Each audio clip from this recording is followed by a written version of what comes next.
Everyone. हम chapter number 2 पे आ गए हैं। ठीक है, हमने 2.1 की इंट्रोडक्शन हमने कर ली है पिछली वीडियो में।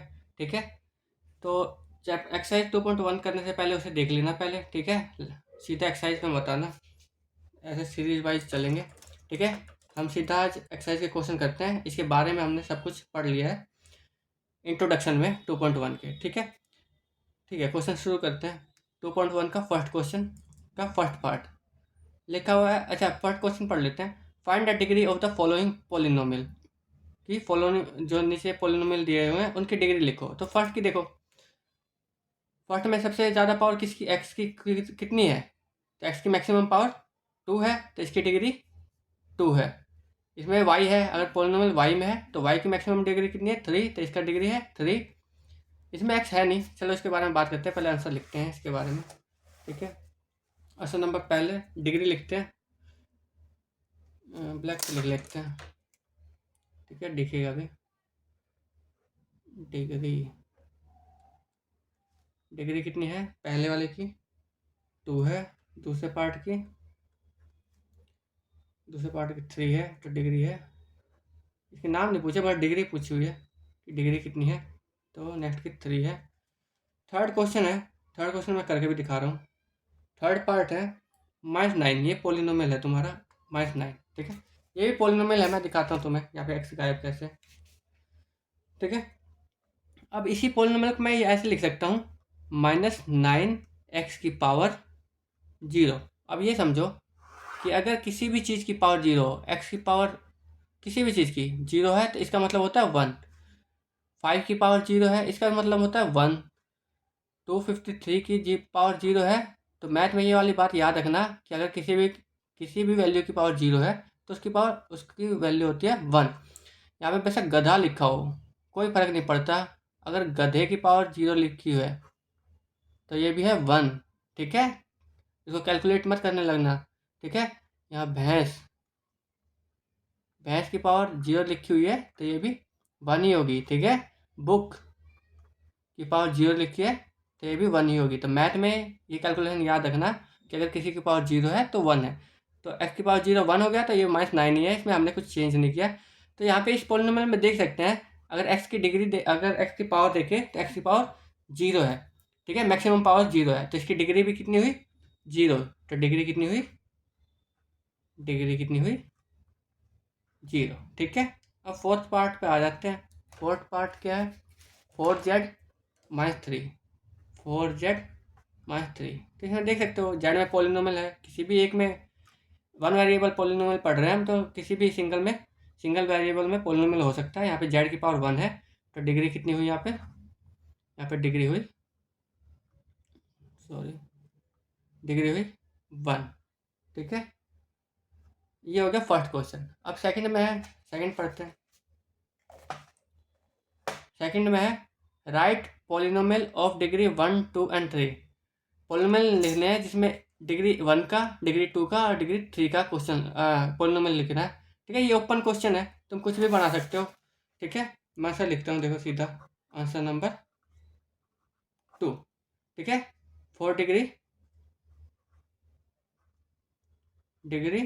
1 के लिए मैं पोलिनोमियल में लिखता हूँ। ठीक है, कुछ भी लिख लो, ओपन क्वेश्चन है, बस तुम देखना कि मैक्सिमम पावर 1 ही होनी चाहिए। जैसे 5x, इसकी मैक्सिमम पावर 1 है, तो ये लिख दिया। तुम कुछ भी लिख सकते हो, तुम 100x लिख सकते हो, इसमें x की पावर देखो 1 है। ठीक है, तो कुछ भी लिख सकते हो, बट x की पावर 1 रखना। ऐसे भी लिख सकते हो 100x प्लस में 5, इसमें भी x की पावर 1 है मैक्सिमम, तो इसमें भी डिग्री 1 है। 4 डिग्री 2,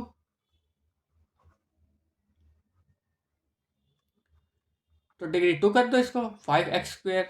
ये हो गया डिग्री 2। तुम ऐसे भी लिख सकते थे 5x² प्लस में 5x प्लस में 2, ऐसे भी लिख सकते थे, इसमें भी मैक्सिमम पावर 2 है, तो ये डिग्री हो जाती 2।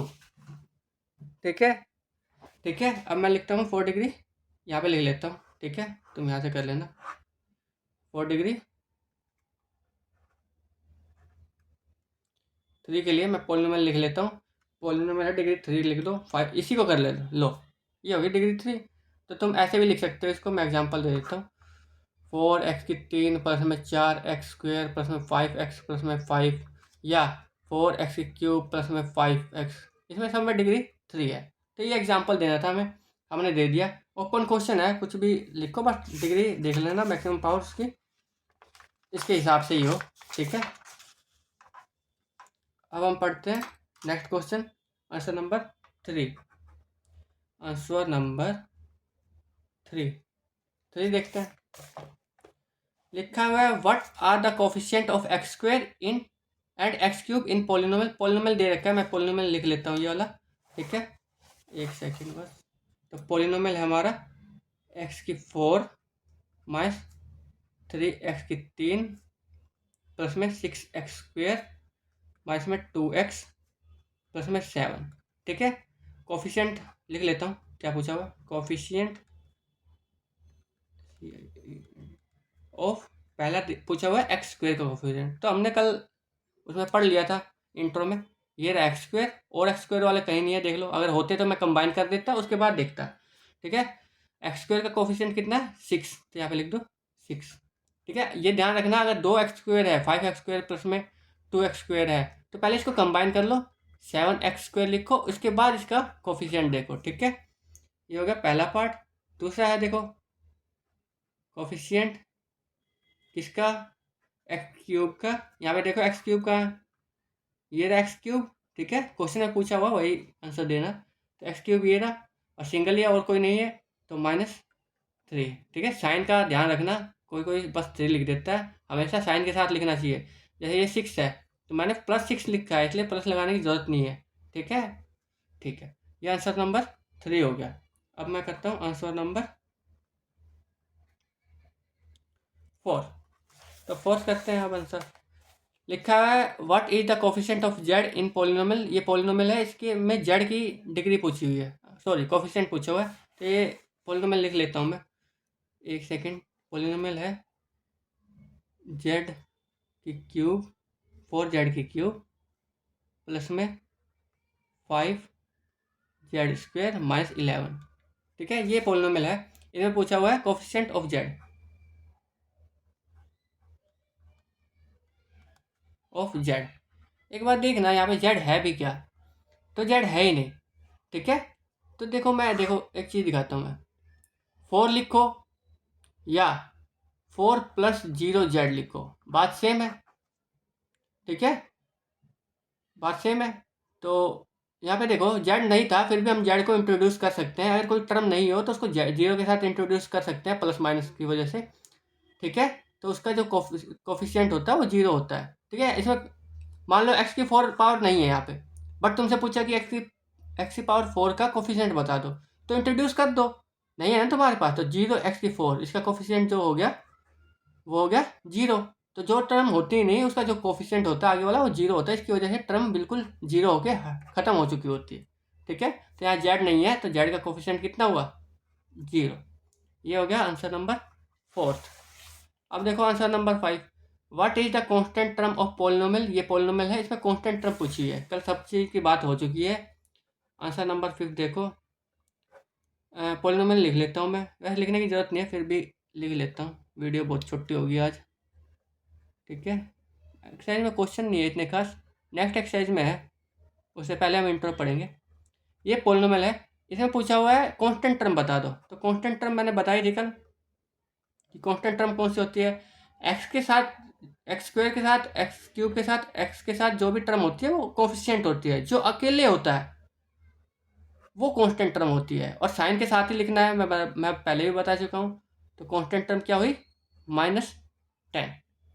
ये हो गया एक्सरसाइज 2.1 कंप्लीट, ठीक है। इसके आगे हम एक्सरसाइज 2.2 का इंट्रो करेंगे, फिर एक्सरसाइज करेंगे, ठीक है। तो इसी वे में चलना है, सीधा कूद के सीधा 2.5 पे मत आ जाना, सीरियल वाइज देखना तो तुम्हें बेटर समझ में आएगा, क्योंकि ये सब कुछ समझाने के बाद करवाया जा रहा है, ठीक है। Thank you for today.